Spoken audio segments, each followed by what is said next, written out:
Good morning, everyone. It's Friday, March 7th, 2025, and you are listening and possibly watching the TMI Show with me, Ted Rall, in New York, and Robby West in Montana, filling in for Manila Chan, who's at her secret undisclosed vacation destination. When I put in, I wrote up the show description. I used AI to compose it a little bit. And it said like she was vacationing in sunny climes, and I just decided to leave it like that. But let's just say that's not really. I mean, it could be sunny, but it's not. It's not. Let's just say she's not like in one of those places. No, her weather's probably closer to what mine is right now. I would say so. Yeah, I have another friend who just came back. Is coming back today from the same place, which is also very strange. It's kind of like, I mean, I had one I guess 3-month period where everyone I knew was like, oh yeah, I'm gonna be away, I can't have drinks with you, I'll be in Baku. I'm like, who's going to Baku? I mean, you know, it was like it's kind of like last year was Brat summer. It was like Azerbaijani summer for everyone. I mean, it's like, and no one would say like, what are you doing? Are you a CIA agent? Like, what's your story? Well, they probably maybe just enjoy the views of the oil wells there in the Caspian Sea. I mean, that could be it. Or watching the big old pipelines coming through. Or maybe just want to go see the border between Azerbaijan and Armenia. Yeah, or Georgia. Yeah, no, I mean, I have military tourism. I did spend a day in Baku, and it was actually a fascinating day. And maybe we'll talk about that. But we do have some show to do. As we said, this is the TMI Show. We do news, politics, his lifestyle, culture, music. We haven't really done much music, but we should do music. You know, Peter Wolf. I don't know if you know who that is. Do you know who Peter Wolf is? Nope. Do you know who the Jay Giles band was? I know Johnny Cash, and I know who ain't. That's it for me. Okay. I am a Philistine.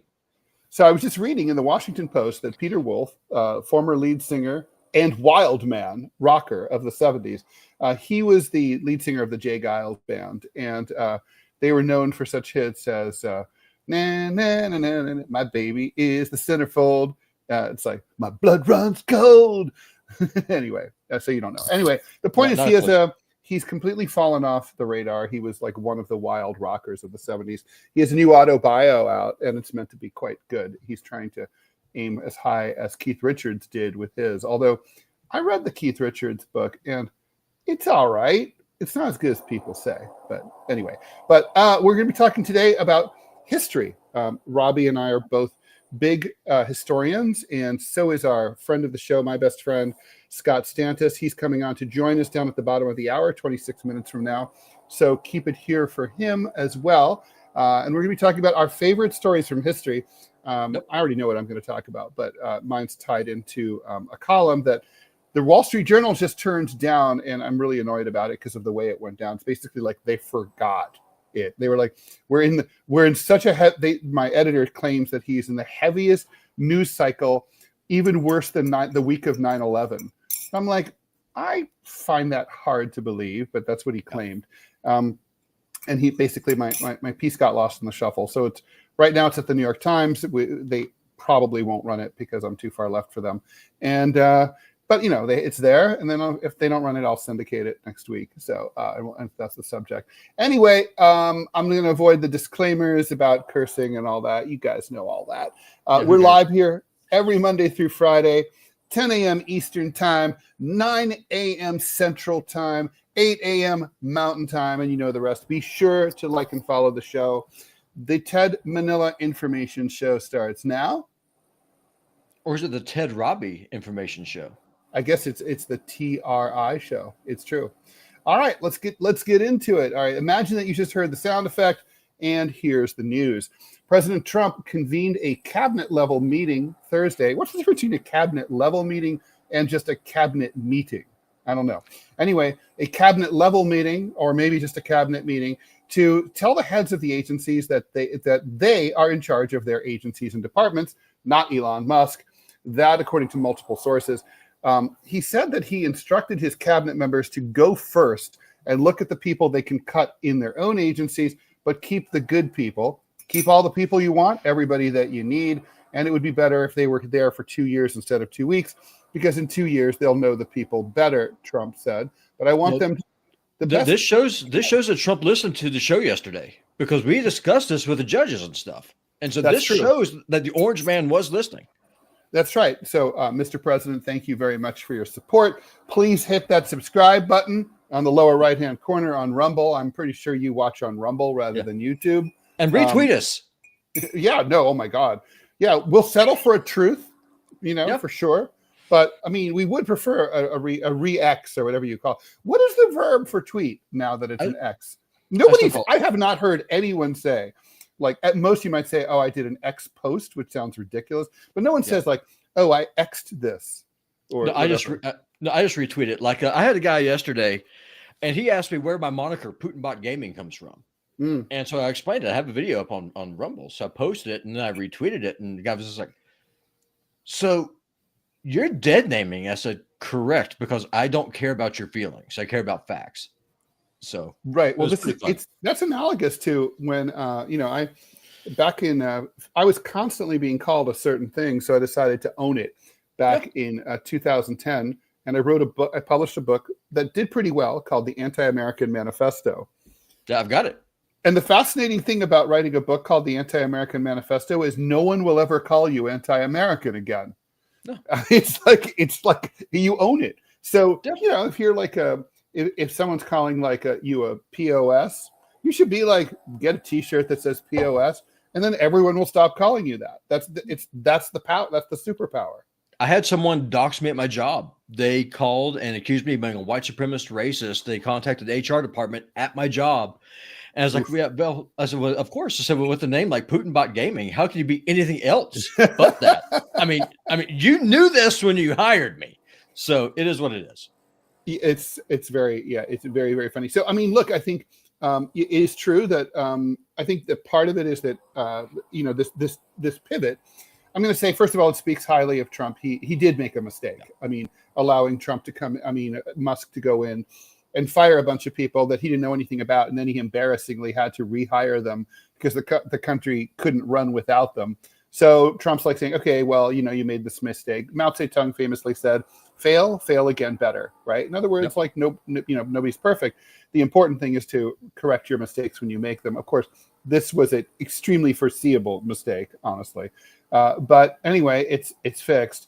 And I think do you think, Robby, do you think before we move on to the next thing, do you think that's at all a response to the court battles where all the judges are weighing in and basically telling Trump, you can't just, Musk can't fire people who don't report to him. He can only fire people who report to him. Probably, but I mean, Andrew Jackson's not going to be who I'm going to pick for the bottom of the hour. But if I was president, I would say, okay, I would take a page straight of his book. It's, okay, so the court has made its ruling, now enforce it. I mean, that's how I would do it. That will create a constitutional crisis. Of course, it wouldn't be the first time. So be it. Okay. Well, all right. I think it may have been part of the calculus. It may not have been. Oh, I think you're 100%. I mean, Trump, at the end of the day, he's a businessman. He's used to dealing with judges and courts. He sues people all the time. It's what he does. He's had thousands of cases, literally. Yeah.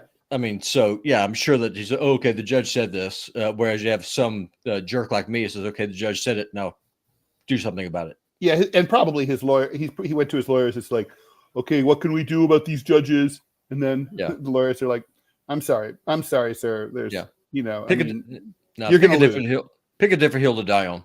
Right, exactly. And, why hire lawyers if you don't listen to them? Apparently, agreed. I mean, I've had many lawyers say that their client, they were very surprised because, I have this reputation, I think completely undeserved, really, of being obstinate and stubborn. I'm a lot of bad things, but I'm not pig-headed. And if someone's, so lawyers are surprised that when I hire them, I'm like, I do what they say. And they're like, well, many clients just don't. I'm like, then represent yourself, right? Save some money. You don't need a lawyer if you're going to do your own thing. Fortunately, I've never been important enough to ever need a lawyer. So that's a problem I've never had. Knock on wood. Oh, it's to be avoided. One time I was sitting. Well, I'll tell that story another time. All right, let's move on. Donald, kind of like the clap, then, right? Just stay away from it. Let's keep going. Well, I was just going to say no. I was sitting. I was outside the L.A. courthouse in one of my numerous countless hearings against the L.A. Times, and this guy standing next to me, and if you know the story about my lawsuit, I was thinking about jaywalking, and he goes, "Oh, you don't want to do that," and I started laughing, and I'm like, "Oh, I know." and then he's like, oh my God. He goes, that place is the house of pain and misery. He said, I spent 26 years working in there. And I was like, really? And he goes, 26 years. Everyone in there is just suffering. And it's true. I'm like, so what do you do now? He goes, I write legal thrillers. Yeah, there you go. And I was like, so you got out? You draw on your knowledge, you sit at home, and you have a nice view of the Pacific Ocean. Beautiful thing. Anyway, do what you love. Yeah. Trump says he wants to negotiate a nuclear deal with Iran now. He sent a letter off to the Iranians yesterday saying that he wants to talk. I said, I hope you're going to negotiate because it's going to be a lot better for Iran, he said in an interview with Fox Business. I think they want to get that letter. The other... I don't know, though, with that crappy postmaster he's got that he appointed in his first term, they may never get that letter. The other alternative is we have to do something because you can't let another nuclear weapon, like another nuclear weapon, do what? Do the hokey pokey? I don't know. Anyway, the letter appeared to have been addressed to Iran's supreme leader, Ayatollah Ali Khamenei. The White House did not immediately respond to a request about it, Reuters says. The Russian Deputy Foreign Minister, Sergei Ryabkov, discussed international efforts to resolve the situation surrounding Iran's nuclear program, and by nuclear program, we mean their nuclear power program, with the Iranian ambassador, Kazim Jalali, that according to the Russian Foreign Ministry. So this was a loose end from the first administration. He had wanted to get something done on this matter and to have a rapprochement, and maybe he had even talked about having normalization of relations with Iran, something we haven't had since the hostage crisis in the late 70s. This is going to piss Israel off. And it's a beautiful thing. I'm totally on team. We talked about this yesterday. Trumpism is a hodgepodge, but on foreign policy, I tend to be very much on his side. And he's like, I'll talk to anybody. I want to make peace. I want to do business. I'm like, yay, yay, yay. Go Donald. And this is a ridiculous situation. I mean, Iranians and Americans are also temperamentally very similar people. It's startling when you meet them, whether it's here or there. It's just like how similar they are. Their tone, they resonate at the same frequency. They're sarcastic in the same exact way. They're kind of like our soul brothers, and like we should be hanging with them. And we used to until the Shah was overthrown, and we really screwed that up in a big way. I mean, Ayatollah Khomeini, not to be confused with Khamenei, he wanted to have good relations with the U.S. and we weren't interested. We decided we were going to do our Cold War bullshit, and so now hopefully this isn't just about a nuclear nuke deal but that would be fine. It would be a nice start. But I think we should have exchange of ambassadors. We should reopen our embassies in both countries. Iranians should be able to visit here for tourism. We should be able to visit there. I've been to Iran. It's fantastic. There's a lot to see. It's so great. And the food is so good. It's an ancient country. I mean, if you're a history nerd like me, I would love to go there and go see the old Zoroastrian temples. And that for me would be awesome. So, no, it's amazing. No, and the temples are amazing. So, and Iran's cool. I mean, it's like, it's well worth it. It's also very, very modern. It's basically up to European standards. So, although there's some quirks, I went to Mashhad, which is a holy city in northeastern Iran, and the hotel was kind of like not that great because my tour guide was kind of a jerk, and he gave me a cheap hotel room, but it had a Bakelite phone I was like, whoa, I bet that's a blast from the past. And it worked too, Hey, if I was single, I would either be trying to get myself either a Iranian wife or a Kazakh wife. I can't decide which. Oh, yeah. They're both beautiful. That's true. The Iranians probably are nicer. So if you care about that Nice is good. Nice is good. Nice is good. Yeah. American pretty and nice. It's hard to find nice in America, but anyway, I lucked out. I got one of the few remaining ones. That's good, because otherwise, we'll go full circle. That's how you'll end up hiring your first attorney if that doesn't work out. God, man, so, we've been married. It'll be 19 years this year. It's crazy. Well, she's been putting up with me for that damn long. She's got to be a nutcase. As long as you have that attitude, you'll probably keep going. All right. U.S. job growth picked up in February, and the unemployment rate, however, went up to 4.1%. But growing uncertainty over trade policy and deep federal government spending cuts could erode the labor market's resilience in the coming months. Non-farm payrolls went up by 151,000 jobs last month after rising by a downwardly revised 125,000 in January, according to the Bureau of Labor Statistics. Economists polled by Reuters had forecast payrolls advancing by 160,000 jobs after a previously reported 143,000 gain in January. Estimates had ranged from 30 to 300,000 positions. The rise in unemployment was from 4.0 to 4.1%. So it was just a tick up, but it's ominous because basically unemployment definitely seems to be going up fast and hiring's not able to keep up with it. But it seems that economists are attributing most of the uptick in unemployment to DOGE and the federal government workers who've all got laid off in the last 6 weeks or so. The report was the first under Trump's watch. The Trump administration's back and forth trade policy is making it hard for businesses that deal internationally to plan ahead. Business and consumer confidence have plunged like a stone since January, erasing all gains notched in the aftermath of Trump's election win, of course, in November. So I think there's some storm clouds on the horizon. We talked to Aquiles Larrea yesterday.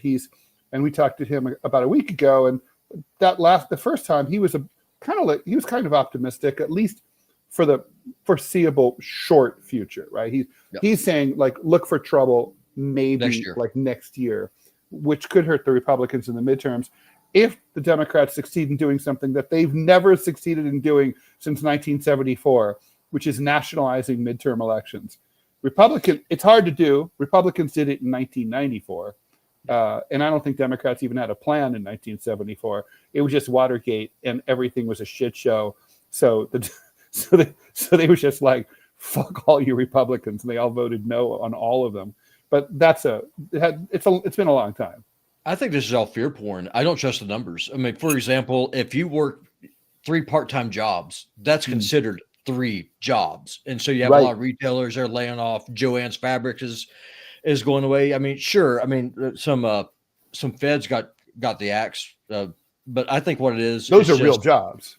Oh yeah, they're real jobs. But I think what's happening, I think the reason why you're seeing this uptick in numbers is all the part-time jobs that are going away that are counted as employed, when in actuality you're working like 8 hours a week. So I don't trust the numbers. I think it's fear porn. I mean, it could. I mean, the thing is, it's also. I mean, I guess I don't trust the overall optimism. I mean, I don't believe unemployment's ever been as low as 4%. It's just not. No. I think real unemployment is closer to 30% or 25%. It's like we talked about this before, and we could get into it in more detail at some point with an economist. But it's crazy, right? Like the revelation that if you work 1 hour a week, that's an odd job. That's a kid shoveling a driveway during a snowstorm. I mean, that's literally what I do. That's an odd job. That's like, I mean, that's not a job. I would say, I mean, honestly, I think if you're not working 35 hours a week, you shouldn't be counted as fully employed. Or let's just say, I don't even know if you could do a la carte, like, pro rata. Like, if you work half time, is that 0.5 jobs? I mean, it's not meaningful, right? Like, to me, job is an integer. It's zero, or it's binary. You're either employed or you're not.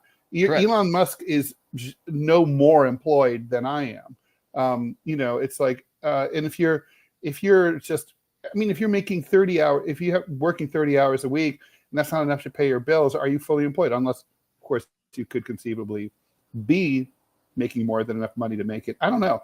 Maybe it should be based on salaries. How much money you make.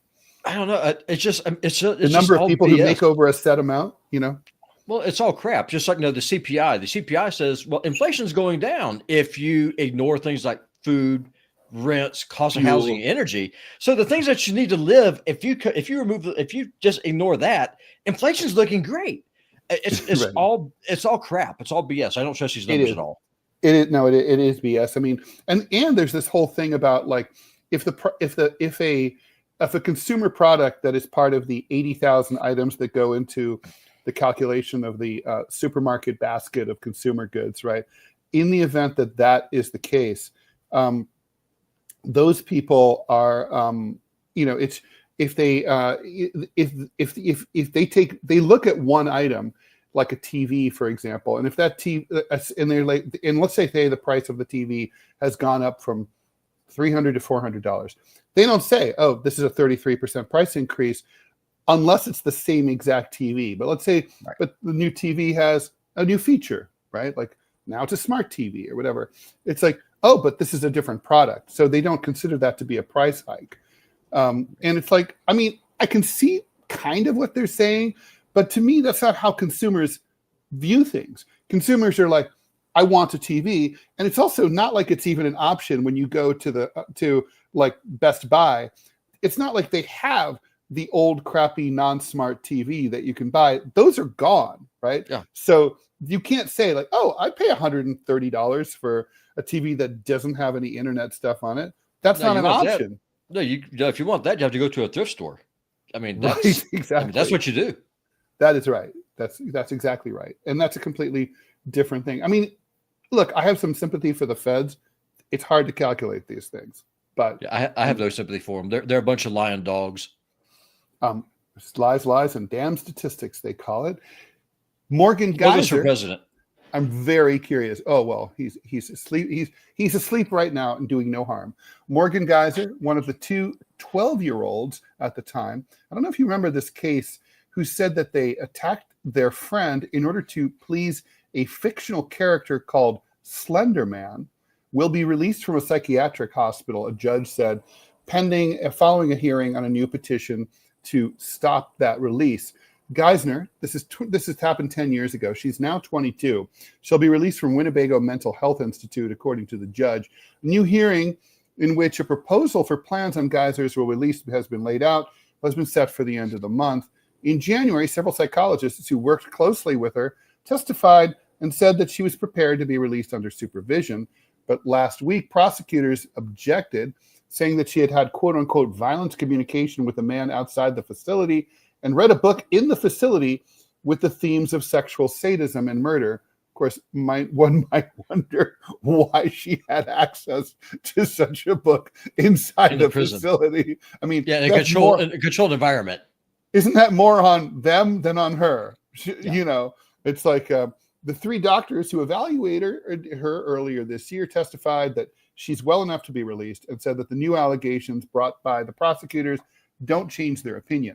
So here's what happened. Back in 2014, Anissa Wire and Geyser lured their friend, whose name was Peyton Leutner, also a 12-year-old girl, to the woods in Waukesha, Wisconsin, where Geyser stabbed their friend Leutner 19 times while Wire watched. Geyser and Wire left Leutner alone in the woods, injured and bleeding. She managed to pull herself to safety. She was rushed to the hospital with life-threatening injuries, but fortunately survived. If the knife had gone the width of a human hair further, she wouldn't have lived, according to Dr. John Kellerman, who operated on her later that day, told ABC News back in 2014. Do you remember this case? I do. Yeah, it was fascinating, right? I mean, it was about like basically internet hysteria. It's like, whether someone who is of that age is fully, able to, really understand like what what they're doing and their actions. The answer is yes. Well, I'm not. I mean, there's a lot of studies that say the opposite to that, right? I mean, a lot of studies show that, you know, I mean, for example, there have been children who killed their parents. There was, and then like they asked the police, "Oh, you know, can you let me go home now? My parents are waiting for me." And it's like, but you just killed them.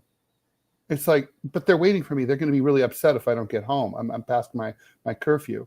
Yeah. I mean, these are clearly kids who did not understand the permanence of their actions. I mean, no, don't get me wrong. I mean, are people nuts? Yeah. Does it? But the exception, though, proves the rule. I mean, most people, they're born with a moral compass. You know that stabbing your friend is not exactly something that you would do. It's not a loving act. And luring your friend into the woods to knife her, to kill her. I mean, there was some planning that was involved there. To please an internet meme. Slenderman was an internet meme. No, if I was that judge, that person would have been hung till dead. I mean, there would have been no release. They're done. I mean, the thing is, though, I mean, like, there's the God, what's that film? The Australian, Beautiful Creatures, right? It's an old indie film, and it's basically tells the true story of these two girls who kind of like had a quasi lesbian relationship. They were teens. They worked themselves into a frenzy, and they decided to be free, to kill one of their sets of parents. And I mean, it's basically like, you know, you really, the center of your brain that determines judgment isn't fully formed until you're 25 years old, right?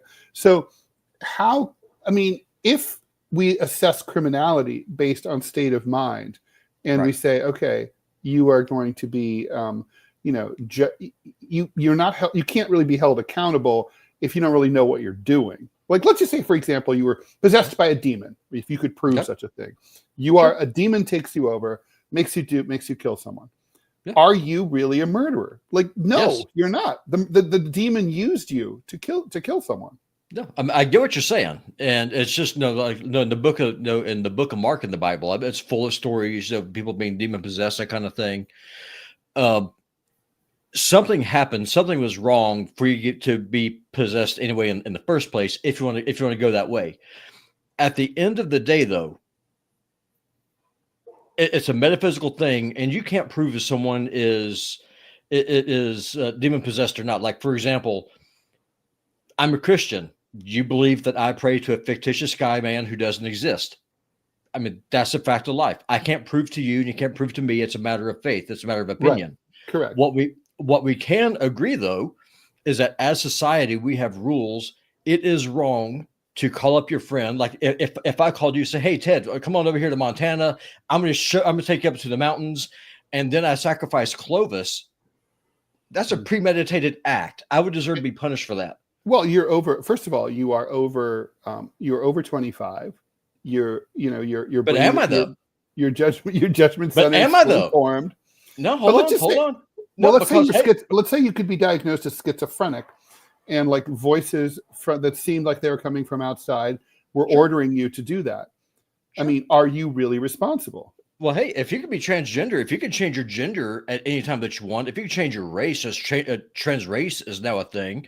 I could be trans ageist. I could be whatever age I want to be. I could deny reality, and then working in that state of mind, I can do the hell I want because I'm now a minor because I say I am. That's the problem. So you're saying you're a trans kid? 100%. I run, and for my proof, I'm going to show you because I'm going to submit Putinbot Gaming as my proof. I play video games online for fun, and I make some money off of it. So yes, I am a trans kid, and so if you and a quarter of the population. Oh, it's fun. All right, so we still have a headline to go, but I'm going to pop in Scott in as sort of a prequel. Hey, Scott. Yes, because it's about history. Hi, Scott. All right, well, I'll introduce Scott. Here's Scott. You're Scott not Manila. Are you identifying as Manila? He's identifying as Manila. I am Manila. I am. I've decided. Manila. I decided I am going to be. I'm going to be an Asian woman who's pasty white in a dim Montana day. Okay. Now, I'm going to introduce Scott for people who don't know who he is. Scott Stantis is an acclaimed, I asked the AI about this bio, is an acclaimed American editorial cartoonist and creator of the syndicated comic strip Prickly Study since 2009. He has served as the editorial cartoonist for the Chicago Tribune, following a distinguished career with newspapers like the Birmingham News, the Orange County Register, and the Arizona Republic. His conservative-leaning cartoons, syndicated to over 400 papers via Tribune content agency, reflect this self-described contrarian stance. All right, let's go straight into this history-based. This is consistent with the theme of today's show. Where are you? Where are you? Okay, yes. Sorry, I scrolled.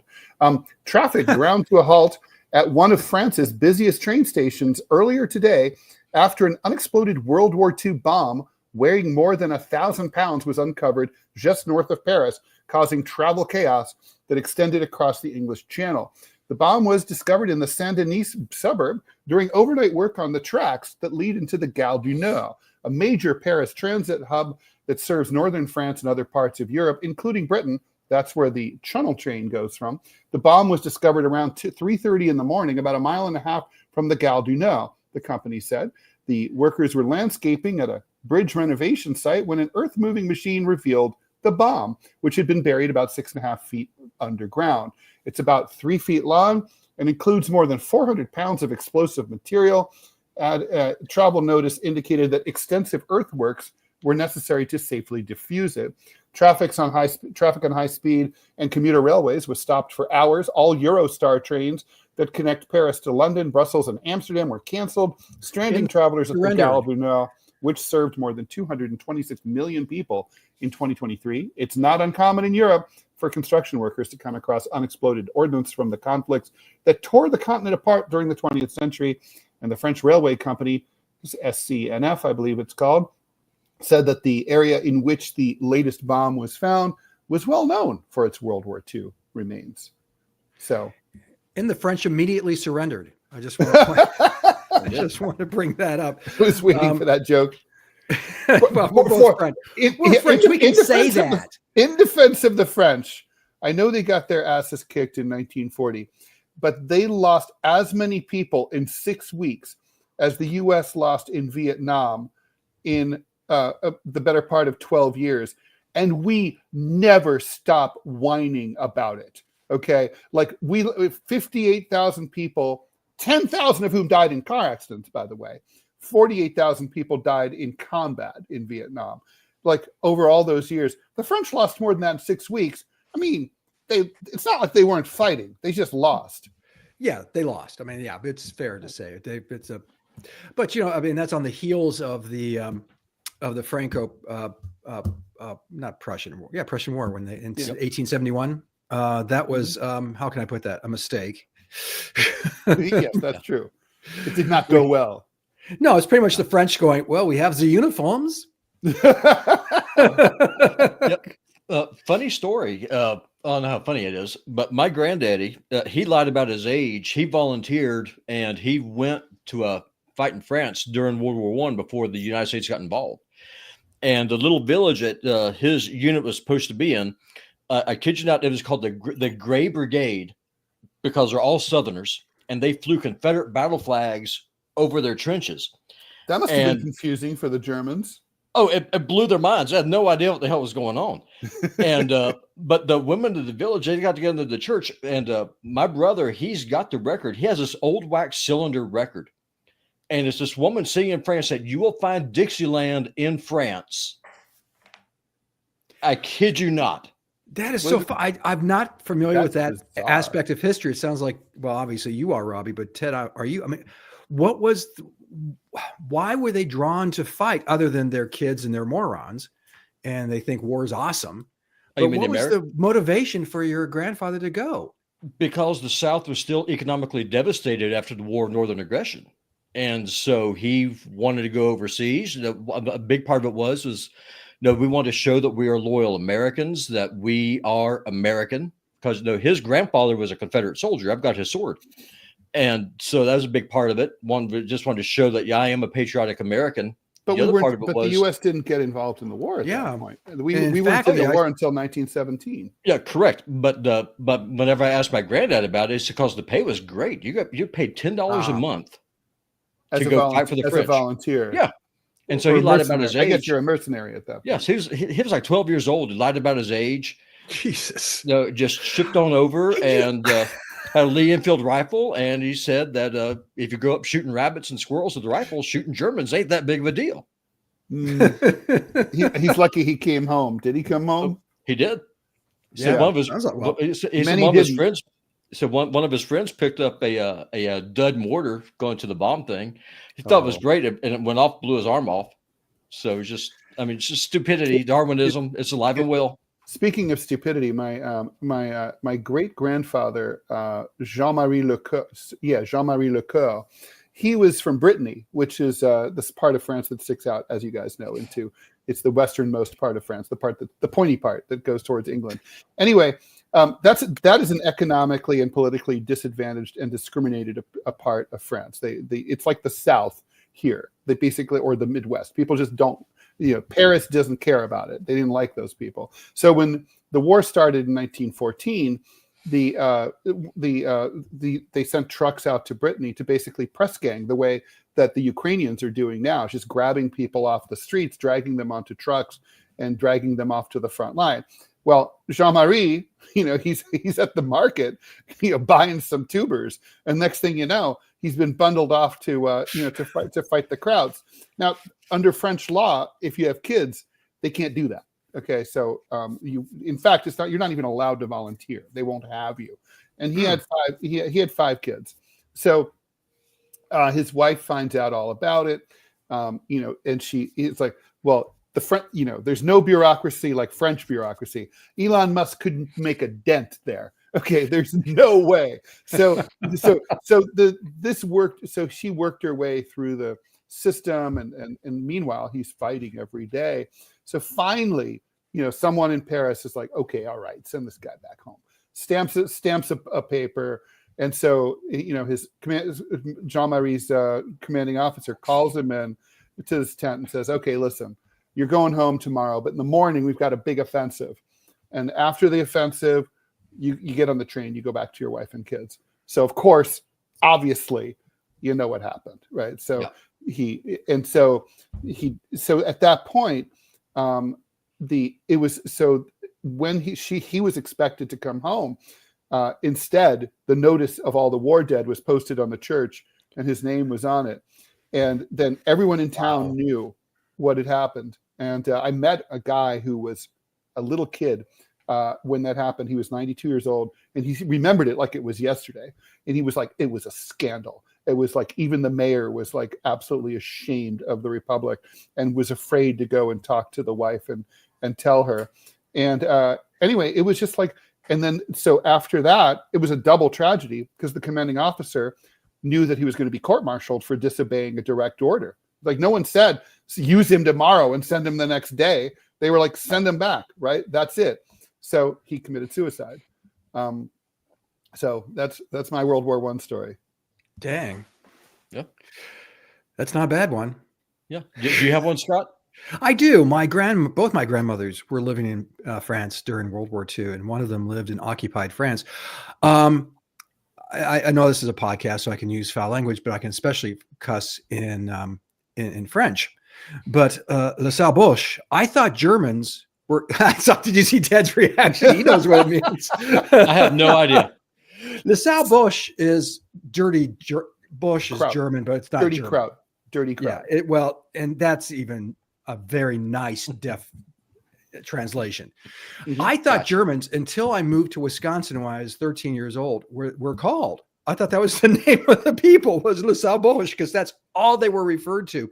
Because my grandmother was in a village that was taken over by the German forces, and they took every able-bodied male, young, down to the age, I believe, of 7, and cut off their right hand.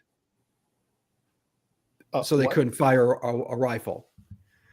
Although I guess it never occurred to them that they could use their left hands and use the stump to hold the barrel. But that was, yeah. So people asked, do I live in a bigoted house? I really didn't. My father was very enlightened, especially for a white dude in 1960s America. Sure. And without being, weird and squishy and hippie-ish, he was just practical. He said, people are people, look at their merit, and then, go forward. But the one thing I always I had a hard time with is Germans, because, they show up to my family's house every once in a while back in the home country.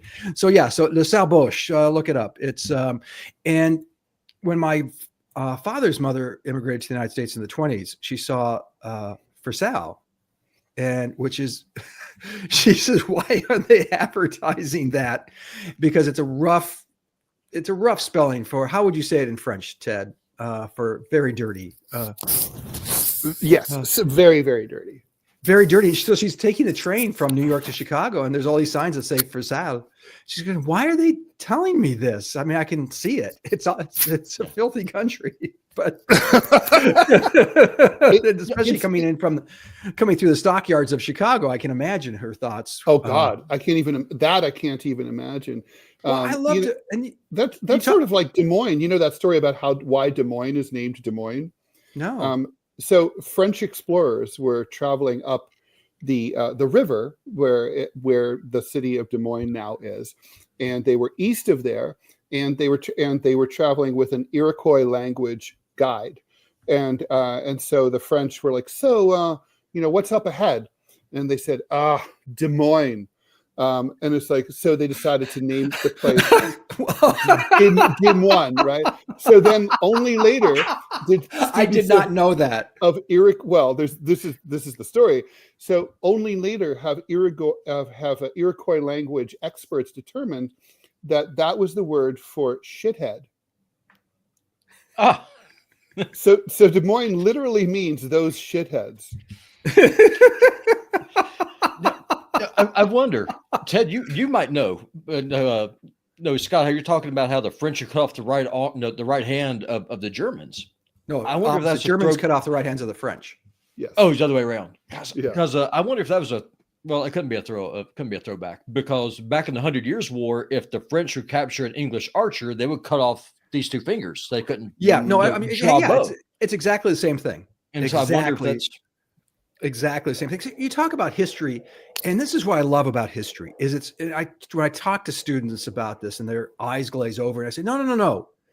First off, history is almost always, when I was a kid, and Ted can attest to this, at our age, was always taught by the varsity football coach, right, who could not give two craps about history. But history is so human. I draw for the Chicago Tribune. Chicago, people aren't aware or many aren't, that word is actually the Indian word for the stinky onions that grew in the area. Really? So you know how this went down. Mm-hmm. Europeans show up. There's a sandbar where Chicago is today, a big sandbar, and they run into a group of Native Americans, and they go, what do you call this place? And the Indians looked at each other and go, what? I don't understand what they're saying. And of course, the Europeans went, what do you call this place? And they're pointing at the ground, where they're probably pointing at one of the stinky onions. And the Indians are looking at each other going, I don't know. It looks like he's pointing at the stinky onion. It's Chicago. It's called Chicago. And they went, we shall call the place Chicago. And of course, it just means stinky onion. Yeah, I still think Chicago came out ahead of Des Moines. You're yes. What do your French friends say when they see that city? They got to go. No, it doesn't mean that in French. I mean, I assumed for years, and so did a lot of other people, it means monks. It's like a moine is a monk, and it's like, but there's maybe they were like there was a rock shaped like that, like a monk or something. Only now do we know the truth. That is so great. It was apparently like an insult, like for the tribe who lived there. But when I think about, I've been thinking about when Ted texted me about being on the show and about the topic. I love immersing myself in the historical moment. What was that like? One is like the Rubicon. When Caesar crossed the Rubicon, people I don't know if they're aware, first off, that crossing the Rubicon has, of course, become a cliche. It means you cross the line of no return. But the Rubicon in Italy is a creek. I mean, it's literally something you can walk your horses across. It was made at the border that if you brought your forces into there, you were then a treason. You were treason against the Republic of Rome, which of course he was. The other thing, have you ever seen a show? It was not good. called The Crossing. It was about George Washington's crossing of the Delaware River. No. And they actually portray it really well because every member of his staff went behind his back. Many of them said, "This is friggin' bananas. Is he crack? We're going to attack the Prussians." I mean, the Prussians were such badasses that the British, not known for their kindness to foreigners, went, "Oh yeah, these guys are assholes. These guys treat people like crap. Don't." But they fight like crazy. So we're going, and Washington's going. We're going to sneak attack. Where they're going to be drunk, they're going to be hungover, and fat. And it was Christmas night, right? Yeah. So they had the and Christmas gentlemen feast. did not fight on Christian holidays. There's that, but it also Washington was right. They were hungover and fat and lazy, and they came running into the camp. We wouldn't be the United States. We would be part of the Commonwealth. But just think about, I mean, it's part of our foundational lore that we were assholes. We cheated, and just think about how that worked out. I mean, by all objective standards, we were paying the lowest taxes in the British Empire. We were being completely subsidized, and instead of being grateful, we were like fuck you. We pay the low taxes we pay are too high. We want the whole schmear to ourselves, and then we're like jacking up the local constables like while they're sleeping, and like instead of meeting in the field of battle like proper gentlemen. I mean, well, and it really goes to like basically might makes right. Whatever works. They were tar and feathering the tax collectors, which if you've ever seen the miniseries, John Adams actually showed what that was like, because it sounds like it's kind of, because we use it now, it's kind of cute. Kind of fun. Tar and feathering was horrific. Yeah. But go ahead, Robbie. I'm sorry I interrupted. Oh, no, you're good. I mean, just kind of what Ted just talking about, the rules of war. Francis Marion, who could arguably be argued as the father of American Special Forces, said, no, we are going to fight like the Indians. We are going to hunt them down. We are going to kill every redcoat that we find. And I mean, in a lot of ways, he invented the concept of terror warfare. And I mean, that's what he did. Yeah, exactly. And that's also part of that whole, we always fight the last war. The military does. And so in the Civil War, you had, there's a bunch of guys with rifles. Let's walk towards them. Yeah. Okay. Rifled rifles, hence the name. It was, I mean, they always fight the last war. So when the Americans start to do the guerrilla actions that Ted described, you're absolutely right. And that's what, I mean, we won one major battle, Yorktown. That's it. And that never would have worked without the French fleet, of course, because you had to block their exits. That's what got, but in terms of the Civil War, I mean, the Revolution, we would never have won in the conventional way of, we shall march together as men, we shall parley in the middle and set the rules of conflagration, and then we shall retreat, and then our men shall, henceforth move forward to each other. But because the weaponry had changed, it wasn't pikes and swords, it was rifles. I mean, it wasn't rifles, it was guns, it was muskets. But they were still, which if you've ever fired a musket, is hilarious, because I know Robbie has. If you've ever aimed at something and hit it with a musket, the gods were on your side, because that's not happened in reality. Because it's a ball and it's not rifled, so it goes zip, zip. I mean, people in the Civil War reported being able to see them. I don't know if you could see. You heard it because the velocity is not. Some people fast. could see them. Okay, before it hit them. Maybe not, but I think you could see it like from the right angle. You could see them. Could you see that, Robbie? I would defer to you to firearm. They're big, right? The balls were big. Yeah, I mean, cannons. Yes, you're right. You're right, because the illustrator showed them. Well, because what it is that the Union Army, they actually used rifled rounds, whereas the Confederates used kind of like almost like a mini ball. So Confederate rounds were basically like a big old ball bearing. I've actually got some. And so they would shoot those out. They would tumble. So the Confederates a lot of times used smooth bore muskets because they didn't have a standing army. It was a militia army. Whereas the Union Army, they actually used rifled rounds with an actual 54 caliber round, and they were just devastating. They look like little missiles. The Confederates could outshoot the Northern Army, but the Northern Army had the advantage of just better technology, and just over time that told the tale. Especially when the Union Army came out with the Spencers, the repeating, the semiotic rifles, first time ever used in war. That made a big difference. And one thing to talk about, the rules of war. The first Thanksgiving proclamation was during the siege of Petersburg by Grant. Well, when that went out, when Lee heard about it, he ordered the Confederate Army not to fire in observance of Thanksgiving, this day of giving thanks to God. And the Union, Grant, he just pummeling them with cannons. Lee actually put a standing order saying, if you return fire, I will have you hung. You will not do this. We will fight like gentlemen. You will not shoot back. And that worked out. How did that work out for them? Well, the thing is, I think that, here's the thing, right? I think that by 1864, it was over. Everyone knew that there was a butcher's bill still to be paid. But Lee knew, like, for example, he advocated for a quick war. Don't try to defend everything. Go north, strike the North like a cobra, win a political victory. Jefferson Davis said no.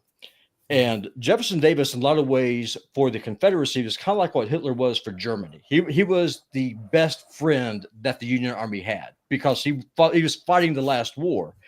Even though Lee was saying, we cannot win a war of attrition, we will be strangled to death. We will be destroyed. And in April 1865, most people don't know this. After Appomattox, the Confederates technically won Appomattox. That they beat the Union back.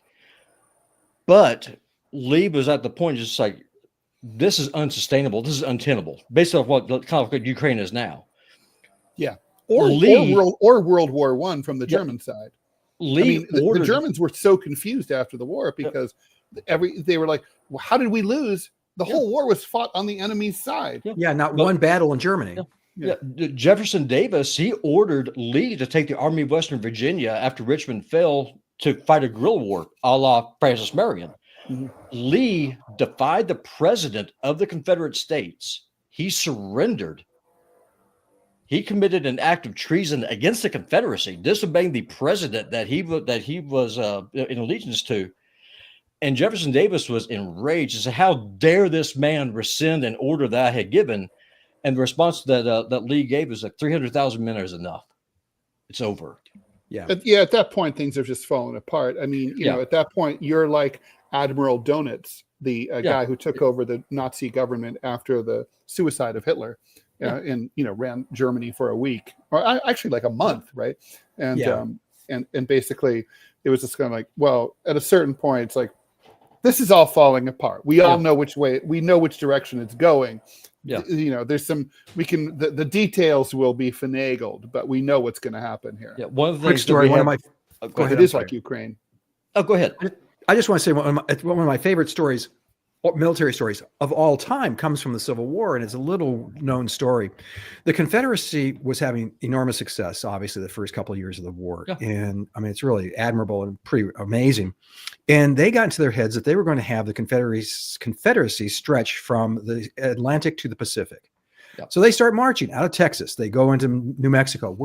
These are all territories of the United States at that point. And there's like a fort with like 3 guys who just hate it there. And then the Confederates show up in force and take over. So they take over the forts in New Mexico. They move into southern Arizona and take over Tucson. They move up. Phoenix was nothing then. They came through and they were starting to move towards the border. Was this an idea like we just want some wins, or? Well, yeah, I mean, devastating. Think about it. The Confederacy then was winning over territories, Union territories, and B, it would have stretched from the Atlantic to the Pacific. That's a pretty strong statement. By the way, this campaign is documented in a lot of Westerns, right? Like there's Yes, a well, lot that's of where a lot Westerns of where you see fighting in the Southwest, and you're like, if you don't know your history, you're like, what are you guys doing but it out wasn't here? long. But by the time they got to the border with California, they see this way off in the distance. Their scouts see a ragtag group of trappers, miners, and seafaring men are marching towards them. And the Confederate troops are going, this is great. They're joining us to go to the sea. This is awesome. And these guys who were badass motherfuckers, they were just the baddest guys, start wailing on the Confederates, saying, we're for the Union. We're part of the Union. Especially California, the Union was very good to them. And they just beat the shit out of the Confederate Army and pushed them all the way back to Texas. I mean, it's a remarkable, I just love the idea, the image of all the troops, all of the Confederate officers say, they're here to join the cause. God bless those boys. What are they doing? Not so much. Right. Yep. My granddaddy's granddaddy, he actually served under Stonewall Jackson. He was a part of the Stonewall Brigade. Wow. Really? And so, we still have his diary. And so and so my family is from what's now West Virginia. It was Western Virginia. Then they were just outside Chet Mountain, had a little farm. Okay. Long story short, he said that before battle, Stonewall Jackson, he would pray every night, and he'd pray all night long. And so whenever he would come out, it's like his eyes just glue. That's one of his nicknames is kind of like this gray light. And Jackson was a devout Christian, but most of his battles he fought on Sundays, almost always. And no one really knows if that was by design or just how it happened, but that's just how it was. And where I'm going with this is like one of the things that he believed, because after Jackson died, they needed more cavalrymen, so he ended up serving under Jeb Stuart. And so, like I said, I saw that my grandfather, I guess my great granddad, he never surrendered.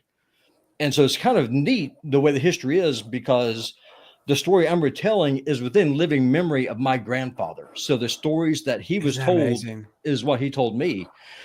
And is that it was just, it was so intense that when the Army of Northern Virginia surrendered, so when they went to Union camps, because Grant gave extremely generous terms to the Confederate Army, and he remembered asking, this one captain was asked by a private, said, "Why were you going to arrest the Confederates for treason?"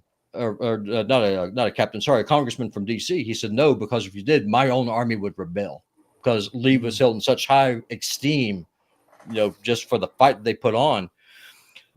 And so after the war, he went home because he sent his family down to this little place called Atlanta to say we'd be safe from the war. When he got home, when he got back, he found that his wife and his three sons had all been hung by Union troops. Hung? And so he said, "Fuck this." He kept fighting for like another 3 years as a guerrilla. So, I mean, he joined the original Klan, back when they were hunting down carpetbaggers and bluebellies, before they got all crazy about race. And he just never surrendered. His brother fought for the Union. Well, this one Christmas Day, he went home to see his family on the family farm. He saw his brother there. He pulled a gun. He was going to blow his brother away right there in the yard of the family farm. And their mama came out, started screaming, and said, "No, don't." Yo, go ahead. No, I'm saying, like, I'm echoing what you said. Wait till after dinner. No, so the mom she was just like screaming, started crying, and the dad. This is all in the diary. And his dad came out. He said, "Son, the war is over. Killing your brother is not going to bring your wife back." This is like it's like that crazy situation with the Japanese soldier in the South Pacific who surrendered in 1971. It's totally insane. By the way, I saw a very cool movie only released in France about it, and it's a French movie. Highly recommended. You could find it.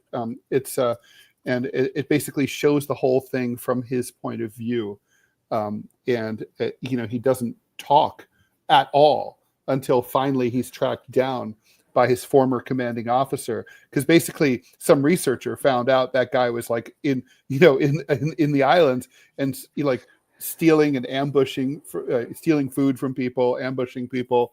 And they were like, oh my God, it's like a Japanese fucking soldier 35 years after the end of the war. And then they were like, and basically they were like, had a loudspeaker and they're like, come out, the war's over. And basically he didn't believe them.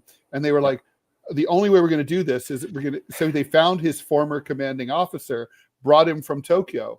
And then he was like, like, I order you, like to surrender. And, the war's over. And he was like, this was in the 70s, correct? 71, I think.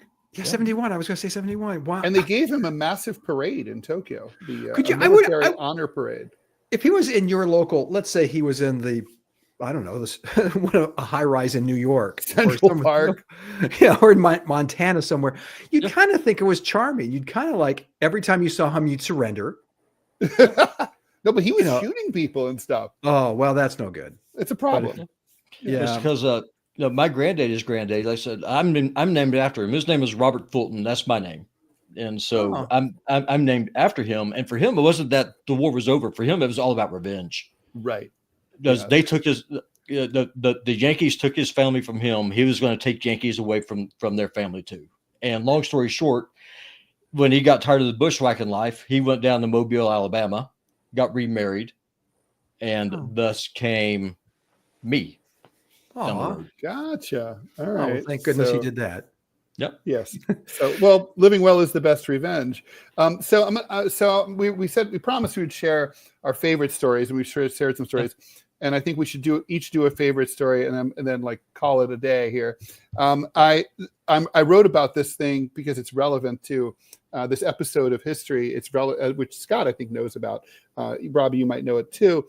I wrote about it for the Wall Street Journal, but they kind of screwed up, and it's probably going to just be syndicated next week. But it was my senior thesis in college, and the press conference a week ago between Zelensky and Trump, in which Trump was deemed to have insulted Zelensky and treated him very badly. Although for people who think that, I strongly recommend that you go look at the whole thing, the whole hour-long appearance. It gives you a very different impression of that. But basically, of a European ally being super irritating to an American president who's sponsoring and paying for him. And this has been characterized as a completely unprecedented event. That's not true. And FDR during World War II absolutely had a similar, very contentious relationship with Charles de Gaulle, who was the head of the Free French. And de Gaulle was a one-star general who kind of a relatively minor figure, but that's all there really was, who fled. All the rest of the high-ranking officials either fled or surrendered to the Germans and formed the Vichy puppet government. So he went to London, went on the radio, went on the BBC and asked Frenchmen to join him in London, to sneak out of occupied France and join him and form an army with a view toward eventually returning to reinvade their homeland at the side of the Allies. That's what the Free French were. But de Gaulle, like Zelensky, was very irritating to FDR. Oh, God. FDR thought the French were like, you guys are defeated. You guys rolled over. And I always thought you guys were a weakling country. And this just confirmed my point. And who the hell are you? And anyway, nobody voted for you, right? Like Zelensky. Like you're not elected. You're not democratic. You just want to establish one party rule. You're a dictator in training. That's a quote of what FDR said about de Gaulle. And so to the Roosevelt administration, rather than diplomatically recognize de Gaulle as the head of the exiled French government, like all the other European governments were in London, right? There was the Dutch government in exile, the Belgian government in exile, and so on.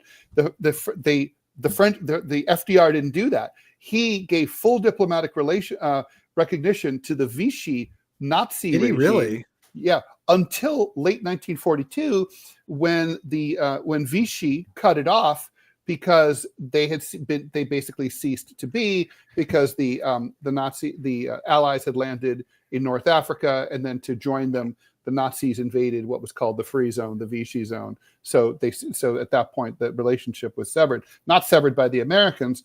And in the run up to World War II, to D-Day, Roosevelt was like, don't involve the Free French. They're not going to be part of the landing. We're going to occupy France like an enemy nation, like fascist Italy and Nazi Germany. It's Vichy is an enemy state, and we're going to occupy them accordingly. Like in the same way that Trump wants Ukraine to pay for the price of its own liberation by turning over rare earth materials, he wanted France to pay for the price of its own liberation. So at D-Day, when American troops landed at Normandy, their pockets were full of French francs. They weren't real French francs. They were francs that were printed at the U.S. Mint in Philadelphia. And they didn't say République Française. They just said France. And the idea was that we were going to show up and give them to French shopkeepers. And then when everything's settled, well, who does everybody look to make good on them? France, not the U.S. So basically, to finance every time, like if an Allied soldier walked into a bistro and had lunch and ordered a couple of bottles of wine, that was all going to be on de Gaulle, not on FDR, right? So that's how that was going to all work out. That's devious. It's sketchy, right? It really is. and so like, de Gaulle was furious. He goes on the air and says, this is counterfeit money. Do not accept it. FDR hears about it. He's pissed. Meanwhile, caught in between is Churchill and Eisenhower. Eisenhower is planning Operation Overlord, the D-Day invasion. And he's like, okay, FDR is crazy. Unless you want a communist takeover, it's de Gaulle or nobody. He's going to be the next president of France. And like, we need the intel about like the French coastline. And we need people who are going to take over each little town hall as we take over. We want that to be them. Anyway, this wasn't settled fully. So the American troops land at D-Day. We all think of this as a heroic thing. They're all greeted as liberators by the French population. That's pretty much true. But behind the scenes, things are complicated. So the first few towns to be liberated are Caen and Cherbourg. And immediately upon landing, FDR's allied military governors, who are there to impose martial law and run roughshod over the French. And by the way, they're going to capture all of the French colonies and make them American. Sound like Trump, right? It's like, so he wants to take over Madagascar, all the African colonies, Guadeloupe, all those places. And so anyway, these are the AMGOT assholes, Allied Military Government of Occupied Territories. They're racing for the town hall. Meanwhile, Eisenhower sneaks the Free French on board the ships. And then those guys, de Gaulle's guys, are running for this is the committee, the CFLN, the French Committee of National Liberation. Then there's communist and socialist mayors who are trying to do a communist takeover of France. They're there with the hammer and sickle. They're racing to the town halls. And at the same time, there's the Vichy mayors who's still there and refusing to leave. So in these town halls, sometimes there were 4 or 5 rival mayors, each taking one floor in the office. Oh, God. And their troops are exchanging fire in the stairwells. This goes on for several weeks. And finally, the reports start coming back that de Gaulle shows up. He's being greeted, with great enthusiasm by the French population. The press was completely in the tank for de Gaulle, much like the press is completely in the tank for Zelensky. And they were like, they couldn't understand. They knew about this policy. They were trying to quash it too. It's in the same way that you're seeing the press try to, push for Zelensky against Trump. And so by the time France is liberated Paris is liberated August 25th, 1944, it's like the truth has been swept under the rug. But even so, FDR refused to acknowledge de Gaulle as the president of France until November of 1944. Way, like probably a good year or two later than he should have. So, it's kind of like the French all know this story. And it's a big, and de Gaulle always talked about it. And the French, it's one of the roots of post-war anti-Americanism. Like if you had a big booger in your cafe au lait, that might be why in 1960. So, but Americans never found out about this story. So, Robby, your favorite history, or I can go, your call. You go ahead and go, because I talked a lot so far. Well, we've had, for those of you who've watched me here or watched us on our podcast or listen to the podcast or whatever, I'm a big U.S. President wonk. And I'm going to focus on the 20th century because there's 3 quick stories that, and they get progressively duller. So stay with me. Oh, yay. Yeah. The first one is Warren G. Harding, who would, again, put yourself in place. Let's say you are the Secretary of War, which is what it was called back then. And the president excuses himself so he can go to a broom closet. I'm not making this up, and have sex with his mistress. Yeah. That's Mr. Clinton. What are you doing? Frankly, well, it kept us out of a lot of stuff. Not to mention there was after the election of 1920, there was a slight recession, and it stayed slight because Warren G. Harding took the Scott Stantis tact. He did nothing. He let it happen. He said, this is a normal fluctuation. We're coming out of a war production. We're coming out of Spanish flu, and we're coming out of, other economic factors. And he didn't do anything. And it was a very shallow recession. It was a shallow recession because he was stooping his mistress in a broom closet. That's number one. Number two, I said these are going to get duller, is Teddy Roosevelt. I love this story. President of the United States. Stay with me, boys. President of the United States says, I'm going out west. I'll get back to you in about a month. He literally he's doing the cowboy thing, right? He's just goes off into the Wild West, and no one knows where he is. That's just up Yellowstone, wasn't it? As the first. Yeah, that's part of that trip. Yes, but for a month, can you imagine the president just disappearing for a month? That would be great, quite frankly. But talk about a missing president. Here's my number one story of the 20th century American presidents, and it's Calvin Coolidge. So you take your Adderall and try to stay up, kids, because this is good. But every morning after he ascended to the presidency, there's 2 stories. One is very touching. One is very practical. I'll tell the practical one first. He would sit down with his Secretary of Treasury every morning, and for an hour to an hour and a half, they go through the budget line by line. That is, how many stamps is the Department of Commerce using? And it sounds like, I can't tell you how many people I've told this to who said, I don't want my president wasting their time on things like that. And my response is, that is precisely what I want the president to be doing. Yes. And in fact, Calvin Coolidge paid for, yeah, you can do this, paid for a tax cut with the savings he and his Secretary of Treasury found. The second one, and the most moving moment, I think, of almost any presidency, second to none, maybe Lincoln, but Calvin Coolidge becomes president of the United States. His family moves in. He is extremely close to his family and his kids. His sons are playing tennis on the tennis court that Roosevelt had put in at the White House. He gets a blister. The blister pops, gets infected, becomes septic, and the kid dies at 16 years old. That's crazy. The Coolidges put the body, the visitation was in the ballroom in the White House. And the Secret Service is walking around. I'm sorry, I'm going to get misty just talking about this. The Secret Service is, of course, patrolling the house. And they hear something coming from the ballroom. And they go in, and it's President Coolidge, who has opened up the coffin of his son and is stroking his hair. Yep. And for those of us who are parents, sorry, it gets to me now. We know exactly what he was feeling. And he said later, he says, if that was the price of the presidency, I wish I had never ascended to it. Mm-hmm. Yep. Those are those moments that I think define those characters and kind of redefine. And the lesson here is always wash yourself when you pop your blister. Yes, there's that. Wait, 16. Have you seen? Do you remember? I mean, we have kids. Our 16-year-old socks. Good God! Good God! That's where the plagues come from. Is 16-year-old boys' socks and underwear. They're so like musky and weird. They're gross. My sons would have friends spend the night without telling us, by the way. So it's always a surprise when you're walking through the house and there's a 17-year-old asleep on your couch. But we ceded the territory of our downstairs to our sons, and when they'd have someone, you could walk down. You have to walk. It was down like your stairs. It was like your Crimea.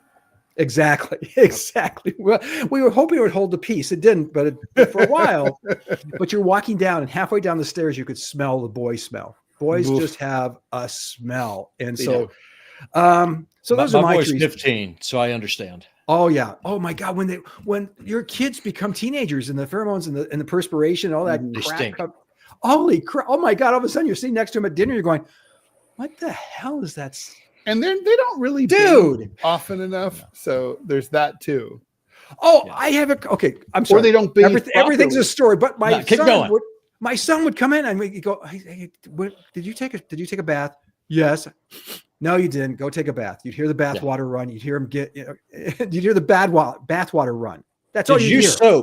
Did you soap? No, exactly. He'd come back in and said, did you actually get in the tub? No. Go get in the tub. So he'd go and you'd hear him splashing in the tub, and then he'd get out and dry off in like literally 48 seconds. Mm-hmm. He'd come back in, and to Robbie's point, did you use soap? He'd go back in, and he'd come back out, and he'd say, did you wash the soap off? Because he had this coat. He'd go, oh, and he'd go back and take that off.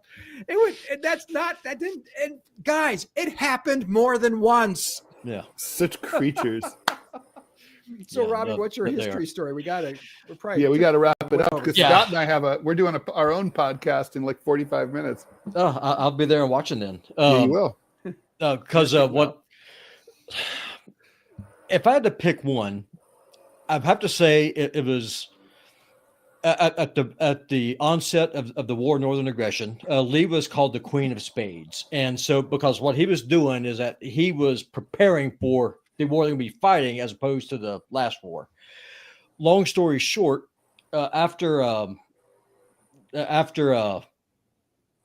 Fort Sumter got attacked, Lee was brought into a meeting, and they're talking about Jefferson Davis was talking about how Winfield Scott was a traitor to the South because he's a Virginian, and he stayed with the Union. And this is on the minutes of the records, and this is one of the reasons why it's such a shame that Americans don't know their history and start tearing down statues of this man. Lee said, and this is in the minutes, Lee said that slavery is an evil. It is a stain on the nation, and if being opposed to secession does not make you a traitor, because I'm opposed to it too. And then Jefferson Davis said, well, then, sir, why are you here? I know that Lincoln offered you command of the army. And Lee said, because I could not draw my sword against my home and my family. Yeah. And so the fact that so many Americans are ignorant of this man, and they call him a traitor, they call him a Nazi, everything else, whatever. Ulysses S. Grant owned slaves. Lee, when he inherited his slaves, one slave for a short period of time and got rid of them. It was a gift. Yep. And I'm so not sure how you wrap it, but and then Lee, after he inherited his slaves, after his father-in-law died, he emancipated his in 1863. So I mean, it's just people forget history. And one of the things that after the war ended is that Lee was always going to D.C. He was a part of the reconciliation efforts between the North and the South. And Lee was just like, don't build monuments, don't build memorials, don't build any of those things. All it's going to do is just cause problems. Which they didn't until the upswing, since Reconstruction, the end of Reconstruction. Yeah. And then you had this just the lost cause. And which is bullshit, of course. And I would argue that traitorism is he went to West Point, he took an oath and defied it. And that to me has always been stuck in my craw, because I too respect Robert E. Lee. I think he was an extraordinary individual, clearly a genius general. Yeah. Stonewall Jackson, if Stonewall Jackson had not been killed, they would have won Gettysburg, because he wouldn't have done Pickett's charge. He was the only man who could have convinced Lee not to do that. And I think leaving with a draw, and the fact that Meade didn't pursue, which was again another boneheaded Union mistake. Yeah. But Robert E. Lee was, and I've read a number of books about him, obviously, because he's really is an extraordinary human being. I still have trouble with men who attended West Point, took the oath to the United States, and then broke that oath. I still have difficulty with that. But to your point, Robbie, my wife, who hates me mentioning this, but she was born and raised in California. And she said if the federal government invaded California, she would have gone out. She would, no matter where she lived, she would have gone back and fought for California. Well, it's your home. Yeah. I mean, I think that modern day Americans have a hard time understanding this. The country back then was a lot of ways, it was kind of like Greece was in the days of the city states. Like, yes, the concept was that the United States, like if you look at the documentation, everybody said these United States is a federal union of sovereign states, and your loyalty was to your state. And with the 9th and 10th amendments to the Constitution, both say that powers are not given to the federal government, are reserved to the states and to their people. The founders that was so important that it's the 10th goddamn amendment. Yes. I agree, but I mean that's how we look at it now. But back then, though, they actually took it seriously.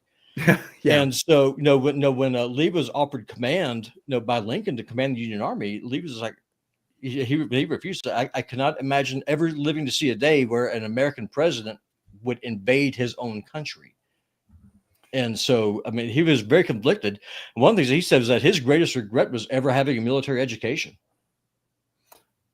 Guys, we got to leave that there.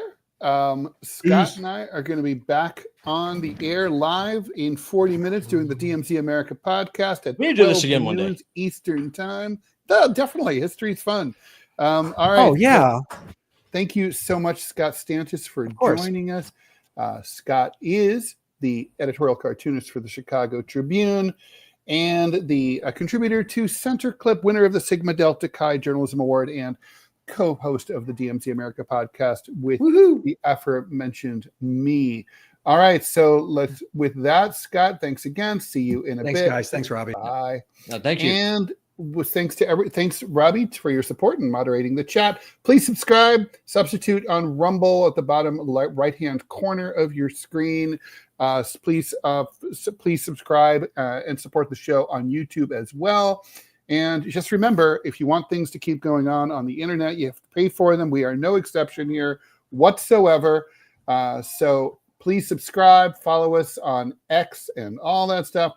Generally speaking, help us support independent news and content creation. And thanks, everyone, for everything. You guys are all awesome. Bye, Robby. Especially those of you who are still awake. Bye. Bye, y'all.